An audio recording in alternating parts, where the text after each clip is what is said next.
Come here, baby.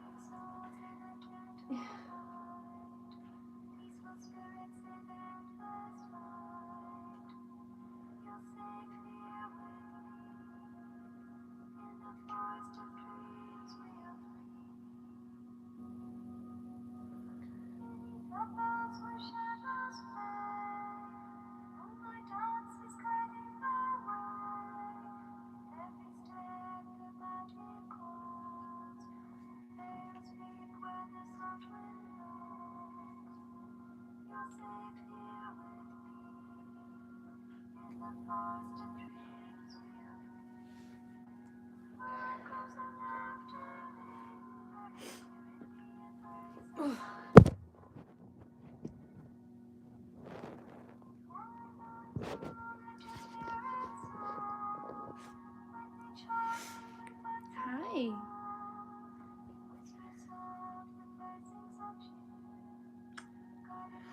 Little purr box.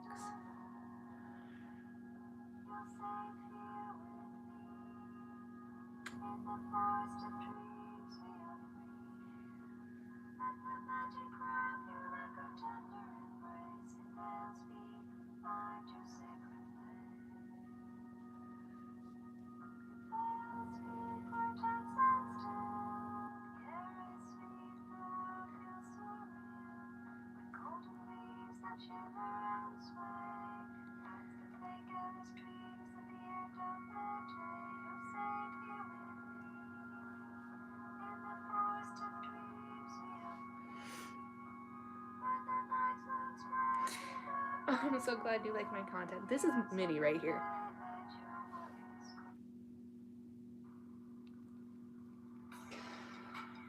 Damn it.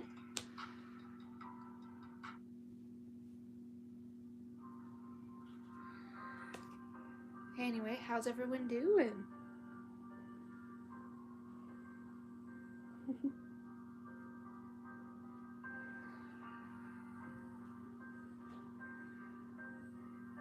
Snugglebug.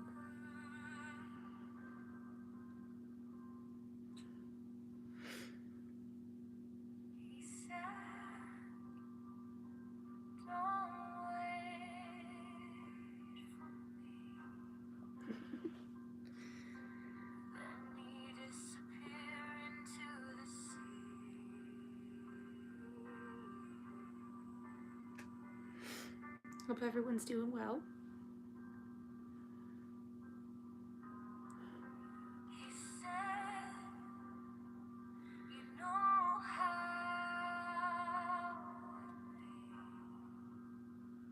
I have these lyrics memorized, sorry.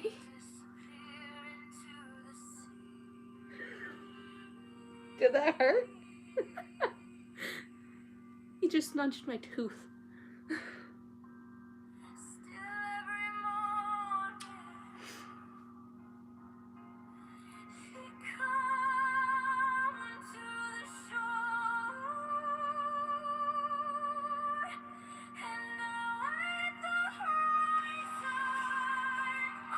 How's everyone doing? I hope you can hear me over the music. I might turn it down a little bit. There. Hopefully you can hear the music still.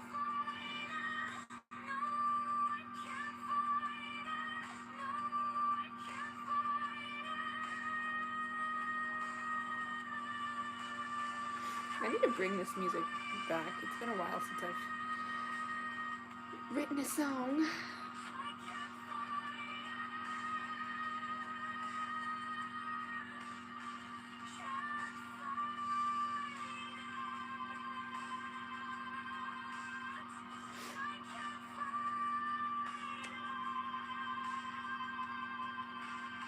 He is a purr box, I swear to God.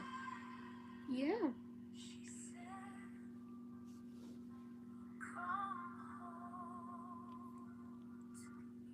Thank you for the kisses. Anyway, how's everyone doing?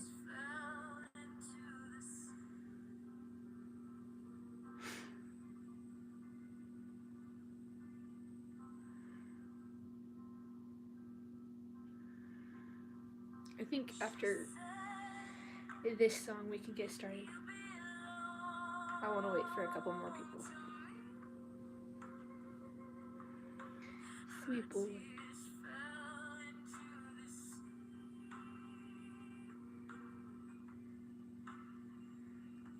Thank you.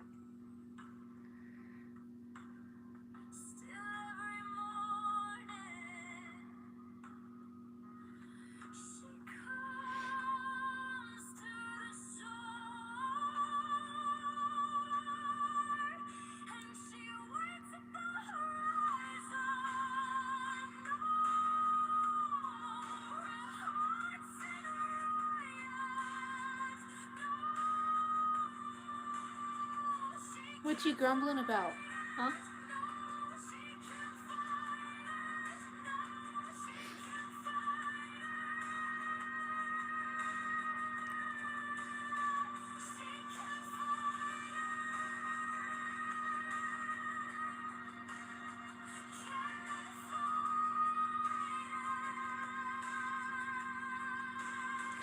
Oh, the cat I was just petting is Moo Moo. She's literally right here off screen. And this is Mimster. Really mini, but everyone calls him Mimster. Mini man.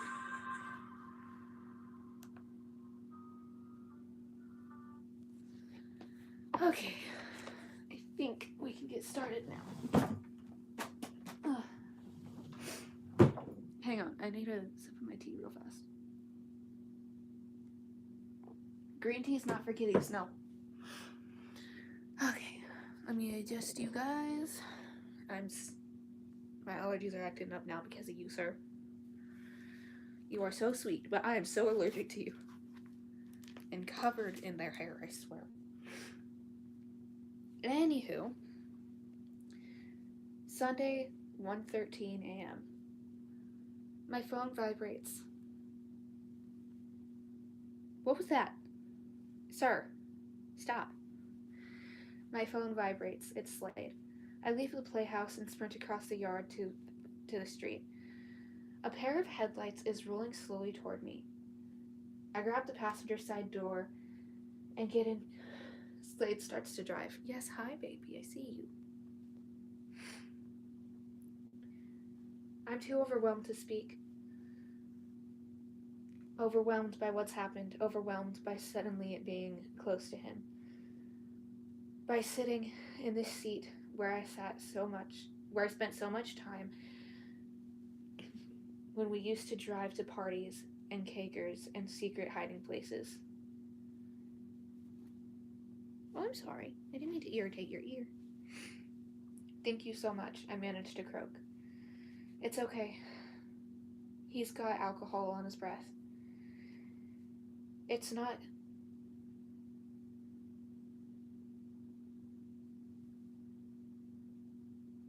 Sorry, I heard my sister.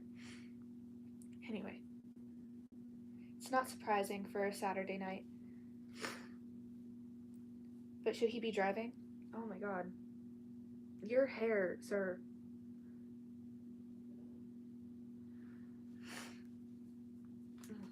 I will be right back. Your hair is all up in my face.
Oh shit.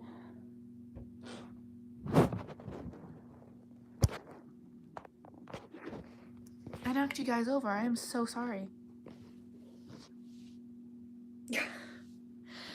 Okay. There we go. Now we can get back to the story. Aside from these two cuddly cats right here, you be nice to each other. Okay, where was I? I'm in no position to ask. The memory of Catherine's body keeps coming up.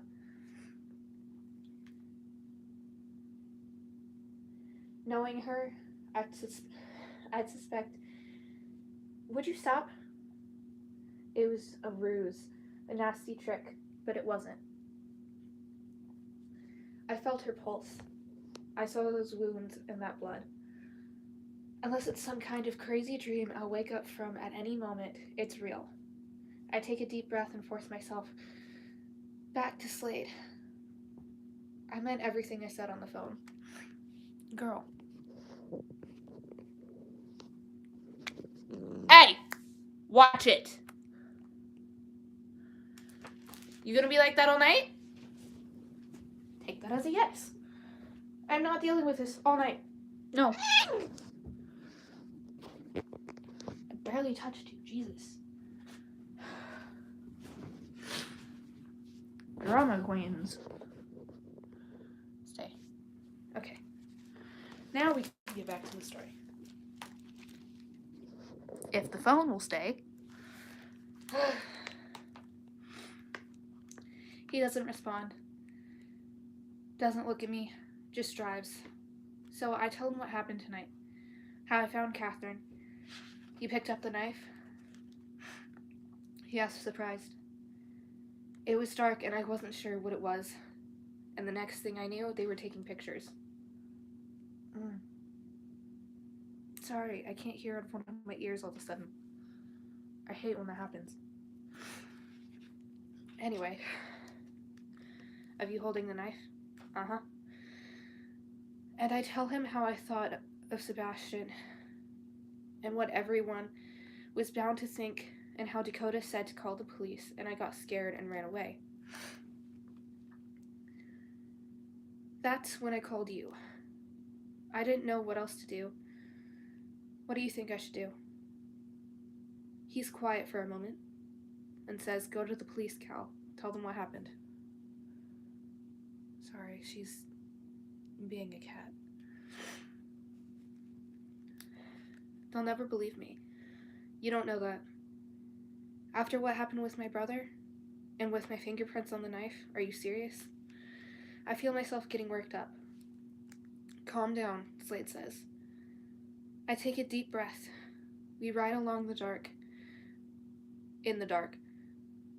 And thank God he's driving straight and at a steady pace. Why are you attacking your own shadow?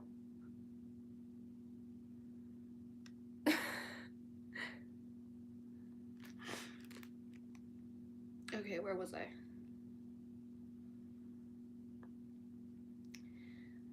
I don't know where we're going, but I know why he wants me to turn myself in. Because he's honest and forthright. And does the things you're supposed to do. I won't stand a chance. It'll kill my mom. I can't do that to her. Ahead, a police car with flashing lights screeches around the corner and races toward us. Panic seizes me, and I duck below the dashboard and watch the red and blue lights illuminate the inside of the pickup's cab. Sorry. The police car zooms past. Back in the seat. Yeah, I read that right. My pulse still racing. I tell Slade, we can't drive around like this. People know about us. It won't be long before the police start looking for you. He drums his fingers against the steering wheel. We go over a bump, and the pickup rattles. I flinch, impatient and jumpy. This is a small suburban town, and I feel like we're a moving target. Talk to me, Slade. Tell me what you're thinking. Sorry, tea break. Give me a second.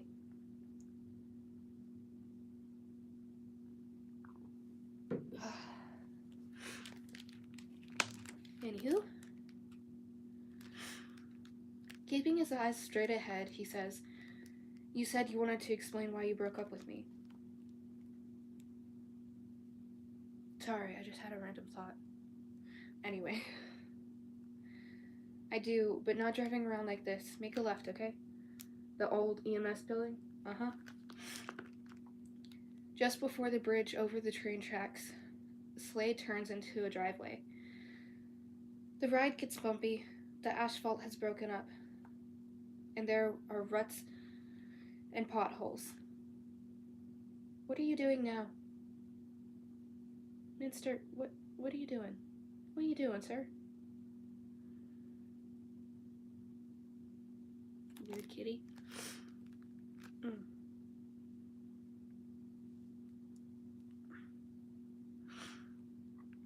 my god. I regret holding him now. I love him, but I'm so allergic to him. Where was I? Ahead is the old EMS building. Empty now that emergency services has been transferred to the town center. Sorry, I'm trying not to sneeze right now.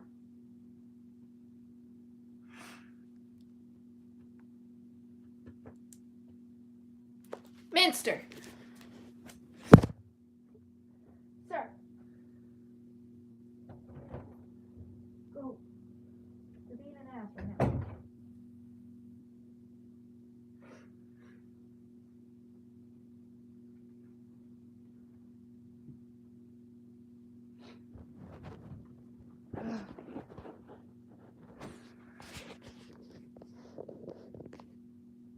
There we go.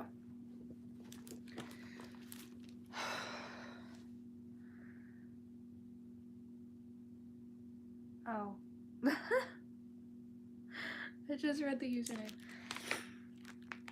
Anyway. I'll be right back.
Okay.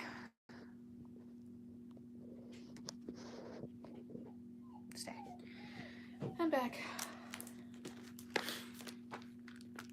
Anyway, where was I?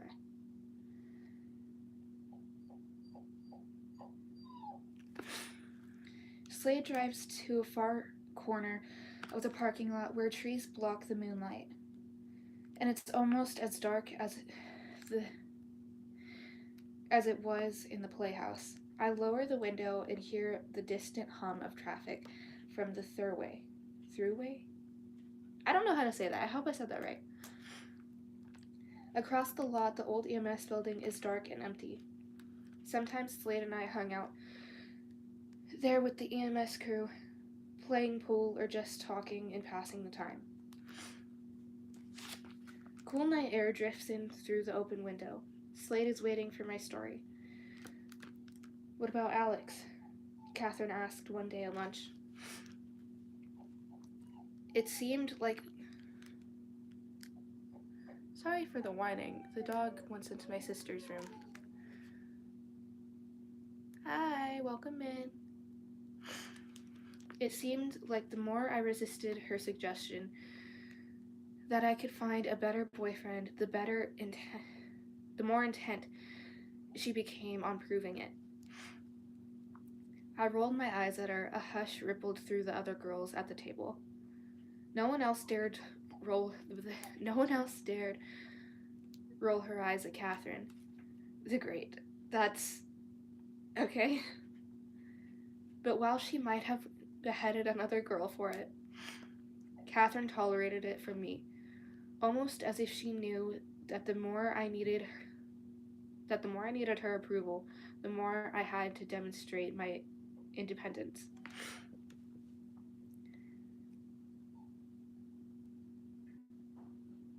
Sorry, I'm listening to the cats now.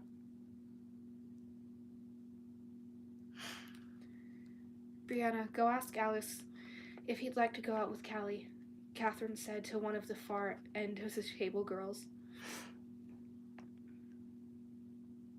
How am I doing? I'm doing pretty good. Don't, I said, but Brianna was already reprising.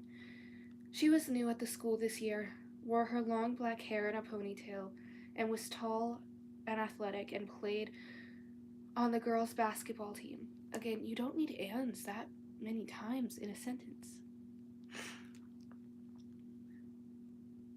But despite her size, she was quiet and unassuming, and sometimes you almost forgot she was there.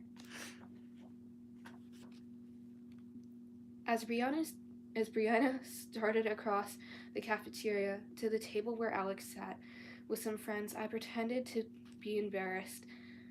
But to be honest, I was a little curious. Alex was a major cutie. Not that I would ever go out with him. Everyone knew my heart belonged to Slade. But just the same, all of us watched. All of us, that is, except Catherine. I glanced in her direction and discovered that she was watching me, and that she'd no doubt seen the curious, almost excited anticipation on my face, as I waited to see how Alex would respond.